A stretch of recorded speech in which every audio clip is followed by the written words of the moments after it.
You think more than feel, and dote upon your own shallow extremes as if they were an ailing child, slowly, as the eyes roll back, dissolving the periphery of self into a median of the self. As though by this old anniversary some crucial song was to be so removed, left for dead, to fatten the flies. The shadow gave me all of what made him him. He asked nothing of me, only that I do his good work well, explicitly, yet echoed in the chasm of sweet, unsated thought. Unsated, bitter. But no matter, now, was enough. It opened ends. He chimed in a black breath of night and death, droning his own random sleep and blessings. Told me I was to take his work somewhere. Didn't tell me how it would go down. Of course, you bastard, said the shadow. Of course you're the one to yammer on about my Minetta and the muse she brings to me. Her cursed tears couldn't speak enough for Saturn to break his exile. He said explicitly that I needed to stop believing my own strictures of sought structure, though Minetta clutched hard, her heart not there. On he flared, and on he flared. Little youth, leave me barren, undressed and understood in my nakedness. His presumed life, seen in the tempers of my rib cage, and the small hairs on my chest.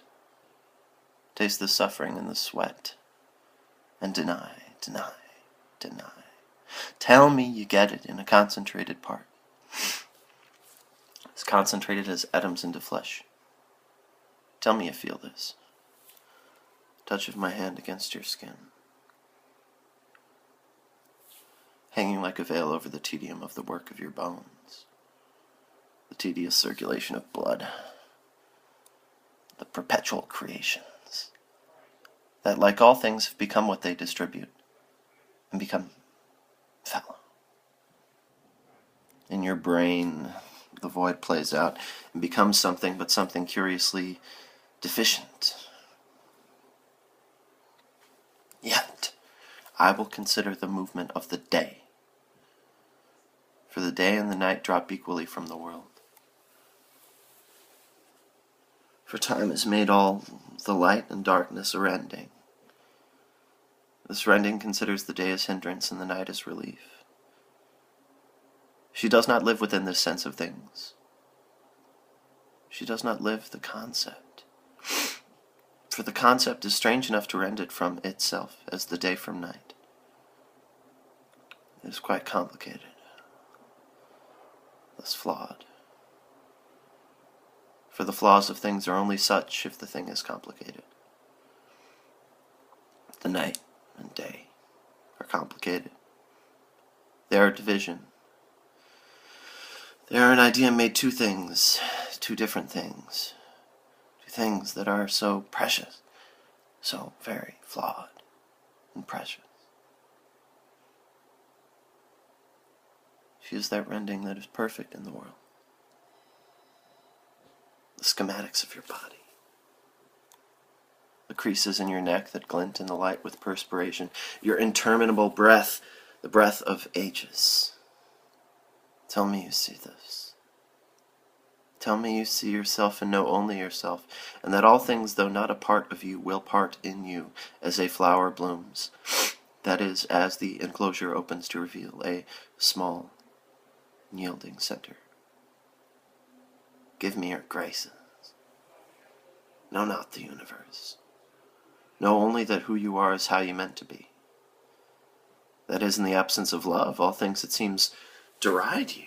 You weather a shifty gang of blighted fools by their own protest against a world that is from the outset stricken of what the fool desires most, and is left to live only in the fickle head as a confusing, inaccurate metaphor. See the dense desires of men, and know yourself the promise of all men. Given to the world as a coy meditation on the parallels of the universe and your shoulder, akimbo with your naked thigh. so lost in pose, that any picture would do not proper justice to the movement of your naked limbs, so faint. Yet there it is.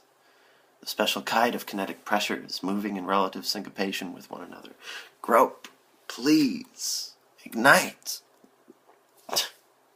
Pull my hair, and let me scream the glories of my created race. From nothing, save the infinite dream. And see the seams.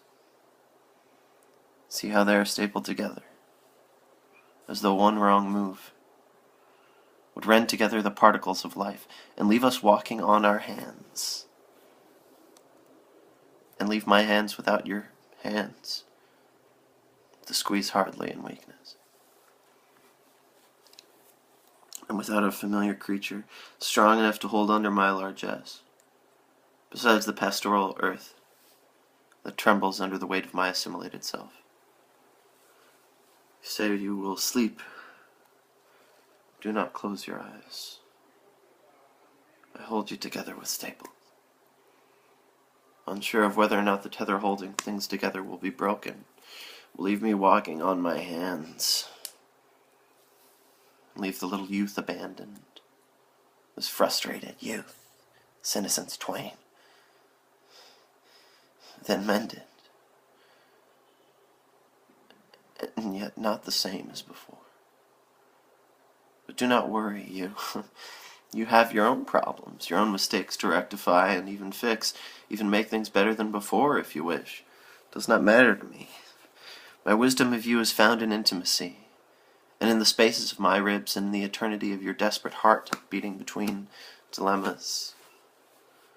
With each fixing, a new choice arises, and the only lie is this, that the finely tuned ringing in your ears is singing for you to walk away. Walk so far away, that even in my dreams I cannot find you. Besides in busted minutes that in their cloudy, drowsy confusion slight the signs, and leave you impatient, leave me slightly confused, and leave every concentrated part as separate as my nerves from the coital spasm, running from the dick up the spine to nowhere, to remind one of the dank penalties of a mind that is too illustrious in its dreaming, too infrequently ambitious, too obsequious, hankering for oneself to be right and never wrong. And so, we too are phantasm, your hallucination, prolipsis, to an argument that never intended to be argued. And thus I can never get to the center of this poem, and things get undone, and our ribs become construed together. We are beasts, trapped within the solitude of bizarre desires, and fantasy that claims all and denies, without saying that it shall deny, leaving us both in silence, leaving us both to sit on the side of the bed looking at our reflection in the blank TV screen, waiting, both of us, to see a different person in the reflection. And do not. It is something you would find by the inflections of a throaty vehemence. Some animal restrained in the night and howling from the guts. I look at you and see such ambivalent seclusion. I look at you and see a mighty, inescapable reflection of nothing, save what I implant. Such finely calculated damage. How horrifying. So slowly over the careful precision of time I changed. That scary plan of the clock. Minute to hour. An hour to feckless year.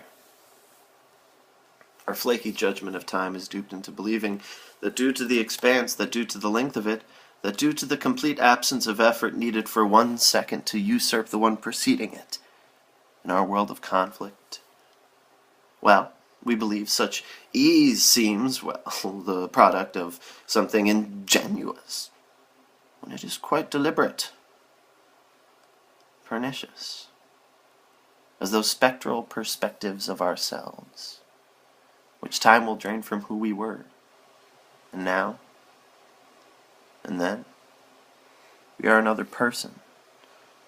I know the fact of this beyond denial, in dankest obscurity of mind. That instinctual skepticism of prolonged spiritual comfort as regards even the cheapest identity. This is humorous in a way. It's like the idiot, uniquely aware of his idiocy. And I know only how to alter the nature of my limitations as regards the poem. It has become something of a gray fabric, tasseled all improper out the rickety loom. Freakish and bizarre sweater chidden from the mouth of psychic heddle.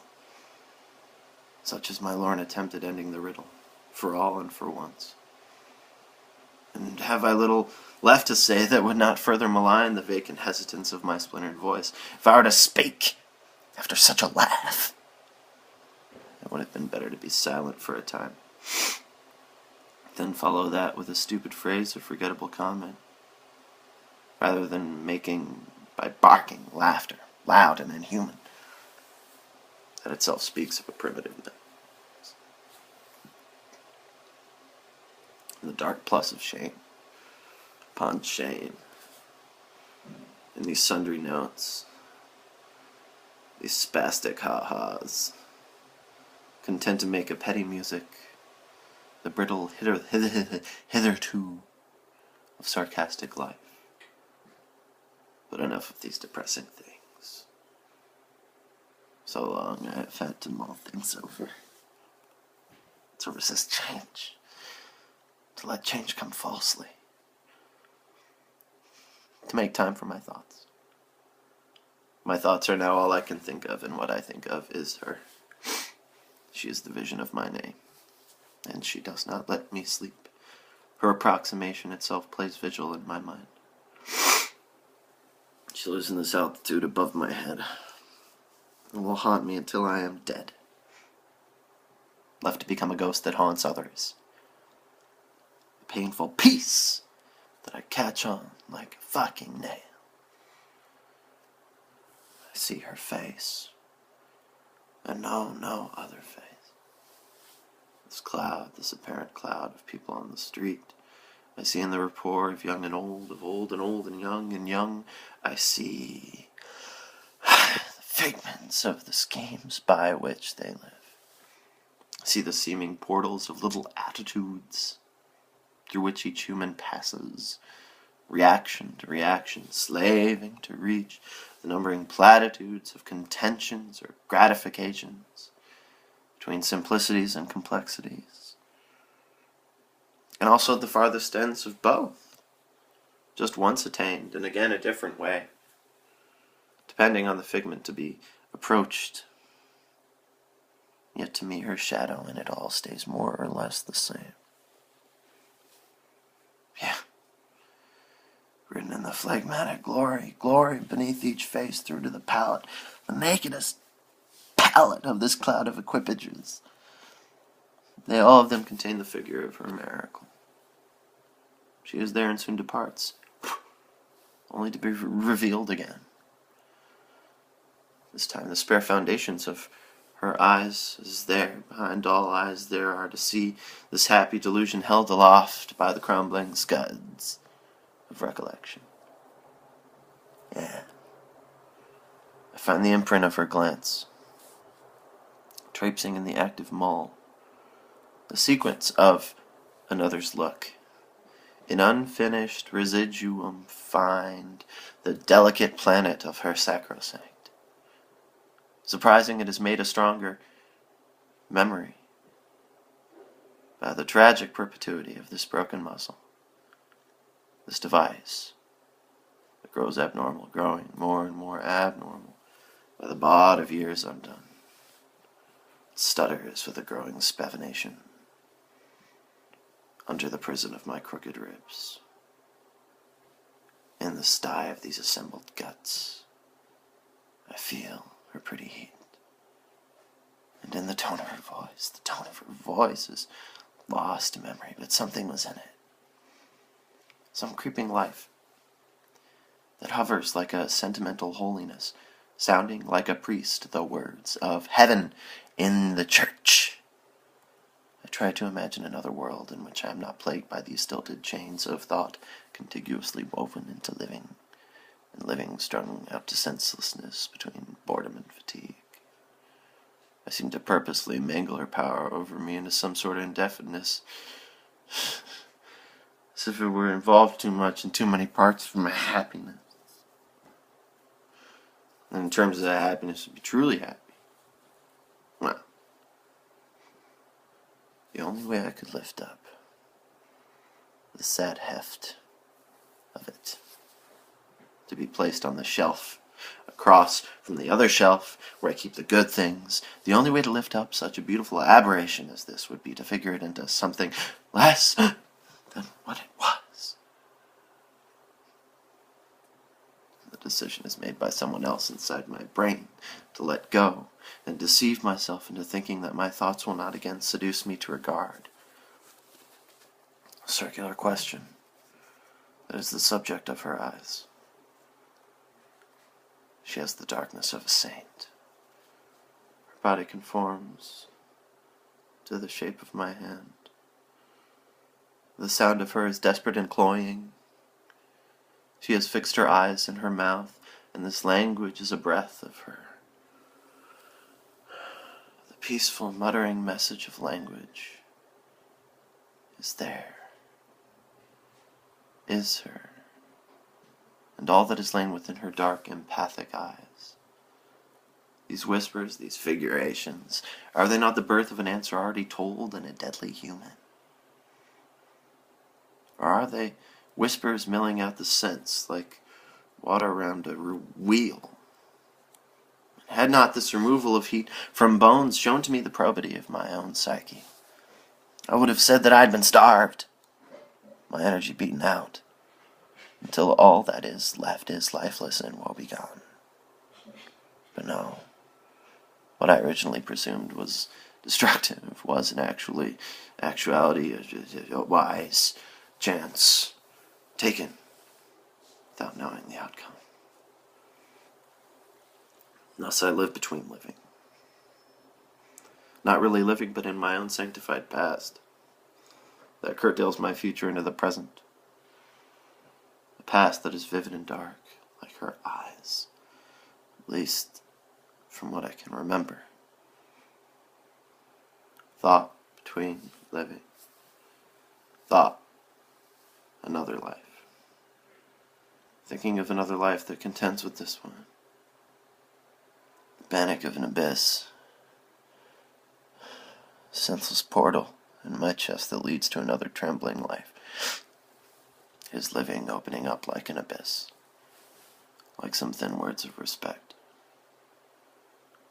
This is that sober portrait of her name.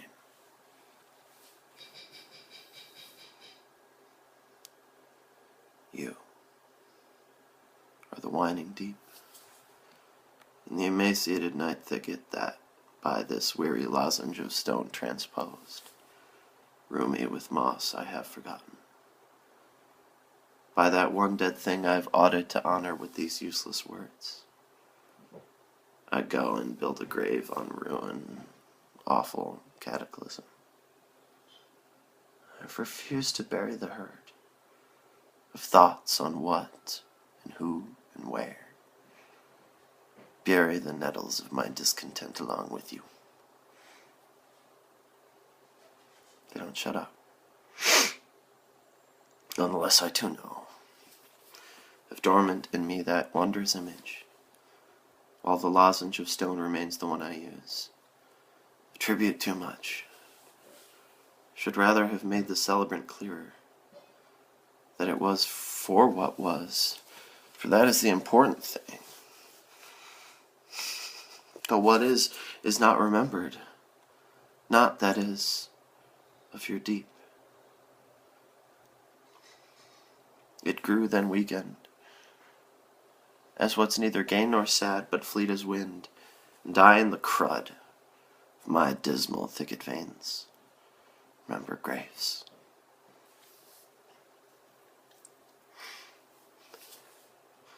want of making more out of destruction.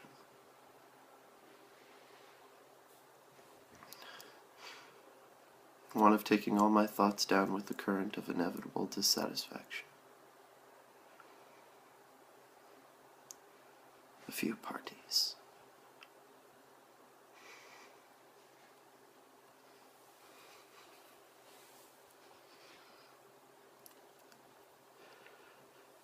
What I feel is not quite anything. It is a dispersal of shadows and light, as they translate through the jaws of the tree and invade the room, like a trifle dismissed, only to resurface in the midst of a problem that does not seem to end. One could witness the tree out there through the pane of a dusty window as it grows slowly grows. What I feel is thick in its own evil mask. What is right? What seems to be right? Slipped into a guise. What is wrong? A second's thrift of doubt pervades the guise, the avatar. The sense that what is right to it may just be a farce, perfidiousness, a seeming. This doubt, neutrality, insistent trembling. It keeps me up for nights on end and has me looking at the tree through the window. The simple strings of shadow and trembling light. To create motion in a hand that suddenly clasps yours tightly. As if to let go would be to lose you. And to hang on would keep you where you were and as who you are forever, forever training my mind to keep you as you are. Straining to see again the image of your face through listlessness.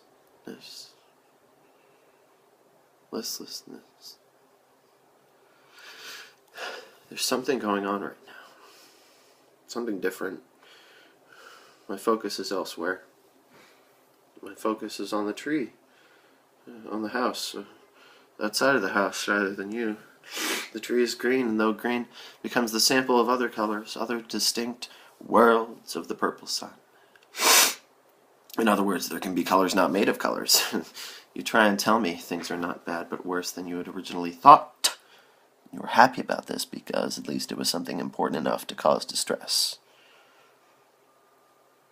As you touch my hand, your hand seems a remoter thing from mine than Mars above and the parallax.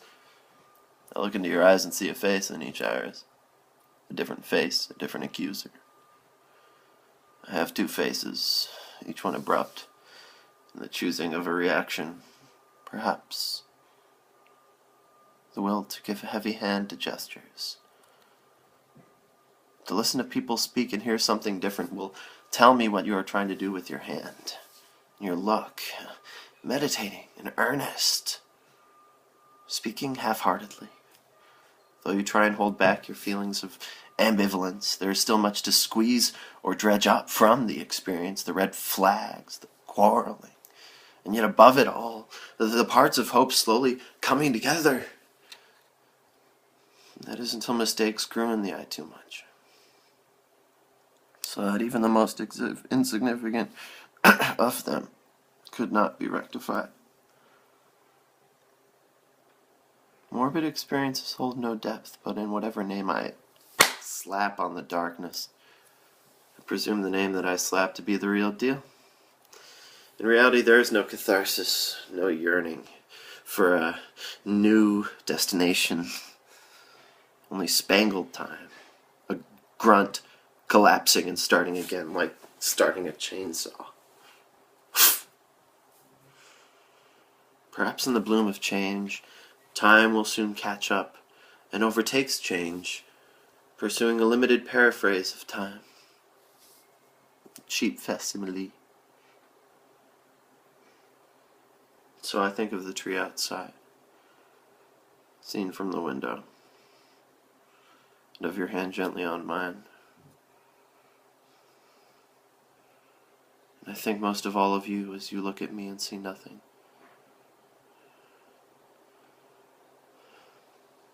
So then I ultimately am reminded of time,